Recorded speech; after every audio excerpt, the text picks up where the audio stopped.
بسم اللہ الرحمن الرحیم۔ اللہ کا لاکھ لاکھ شکر ہے کہ اللہ نے ہمیں انسان پیدا فرمایا اور پھر مسلمان پیدا فرمایا اور پھر اپنے پیارے محبوب حضرت محمد صلی اللہ علیہ وآلہ وسلم کے مبارک امت میں پیدا فرمایا اور پھر ایمان کی دولت سے نوازا۔ اس پر اللہ تعالیٰ کا کتنا شکر ادا کرے تو کم ہے۔ آج سنا رہے ہیں جہنم کے بارے میں۔ ساری جہنم میری ہے ایک مزاحیہ مگر تاریخی واقعہ۔ 16ویں صدی کا یورپ جہاں جنت بھی بکتی تھی۔ یہ وہ دور تھا جب یورپ میں چرچ کے پادری صاحبان ہر چیز کے مالک تھے، بشمول آپ کے گناہوں کے۔ کسی نے غلطی کی کوئی بات نہیں، بس پیسے دے کر جنت کا VIP ٹکٹ لے لے۔ بلکہ بعض پادری تو اتنے مہربان تھے کہ پیش کی جنت کی بکنگ بھی آ کر لیتے تھے، جیسے ہوٹل کا ریزرویشن ہو۔ بادشاہ بھی بغیر ان کے آشیرواد کے حکومت نہیں کر سکتے تھے۔ اور عوام کا تو ذکر ہی کیا۔ جنت کے ٹکٹ کی فروخت آفر لمیٹڈ ٹائم کے لیے۔ یہ انہی دنوں کا قصہ ہے کہ جرمنی میں ایک پادری نے اعلان کیا کہ جو بھی اپنے گناہوں سے نجات چاہتا ہے وہ آ کر چرچ میں ڈونیشن دے اور جنت کی 5 سٹار ٹکٹ کا حقدار بنے۔ اب بھلے کسی نے پورے گاؤں کو لوٹ لیا ہو یا کسی کا دودھ چرا کر پیا ہو، سب کے لیے جنت میں سیٹ پکی۔ ایک نڈر شخص کا انوکھا مطالبہ۔ ایسے میں ایک ہوشیار بندہ نمودار ہوا۔ وہ چرچ گیا اور پادری سے کہا، مجھے جہنم خریدنی ہے، کیا ریٹ ہے؟ پادری پہلے تو حیران ہوا، پھر ہنس کر بولا، بیٹے لوگ تو جنت کے خریدار ہے، جہنم لینے کا کیا پیدا؟ وہ آدمی بضد رہا، نہیں مجھے جہنم چاہیے، بولو کتنے میں دو گے؟ پادری نے سوچا یہ تو شاندار موقع ہے، ایسے بیوقوف سے بھی کچھ کما لیتے ہیں، بس 3 سکے دے دو، جہنم تمہاری۔ وہ شخص فوراً پیسے دے کر بولا، اب دستاویز لکھ کر دو کہ جہنم میری ملکیت ہے۔ پادری نے کاغذ کے ایک ٹکڑے پر لکھا، یہ تصدیق کی جاتی ہے کہ شخص جہنم کا اکلوتا مالک ہے۔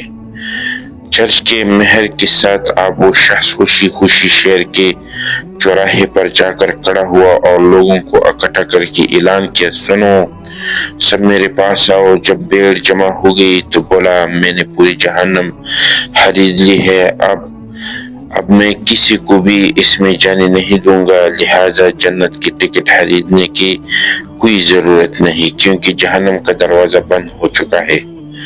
لوگ ہکا بکا رہ گئے۔ کچھ دیر بعد انہیں احساس ہوا کہ واقعی اگر جہنم کی انٹری بند ہو گئی تو جنت کی ٹکٹ کی اہمیت کیا رہ جاتی ہے۔ یہ خبر جنگل کی آگ کی طرح پھیلی اور جنت کی ٹکٹ بیچنے والوں کا بزنس بیٹھ گیا۔ پادریوں کے ہاتھوں کے طوطے اڑ گئے اور اس سارے کارنامے کا کریڈٹ جاتا ہے ایک شخص کو جس کا نام تھا مارٹن لوتھر۔ وہ کہ ایک لطیفہ معلوم ہوتا ہے لیکن یہ ایک تاریخی واقعہ ہے جس نے عیسائیوں کے ایک بہت بڑے فرقے کی بنیاد رکھی۔ مارٹن لوتھر وہ پہلا شخص تھا جس نے چرچ کے اس احتسابی کاروبار کو چیلنج کیا۔ 1571 میں اس نے 95 نکات پر مشتمل ایک تحریر لکھی جس میں بتایا کہ جنت کی ٹکٹ فروخت کرنا کھلی دھاندلی ہے، اس گناہوں کی معافی خدا کے اختیار میں ہے، کسی انسان کے پاس یہ حق نہیں۔ کے بعد چرچ کے بڑے رہنماؤں کو اتنے ناگوار گزری کہ فوراً مارٹن لوتھر کے خلاف فتویٰ جاری کر دیا، بلکہ اس پر یہ بھی فتویٰ لگا دیا کہ جو کوئی اسے مارے گا وہ بونس پوائنٹس کے ساتھ جنت میں جائے گا۔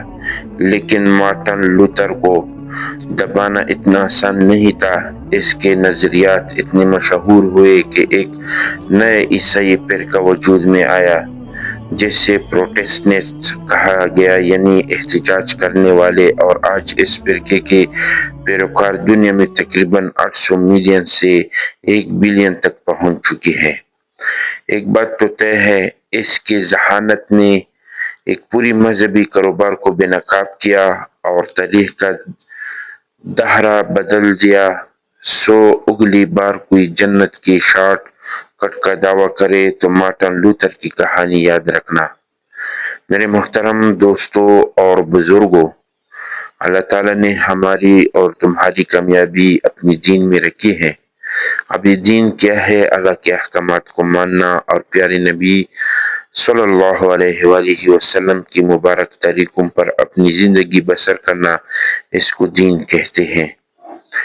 یہ دین ہماری زندگی میں آئے بلکہ پوری انسانیت کی زندگی میں آئے، اس کے لیے محنت کی ضرورت پڑتی ہے۔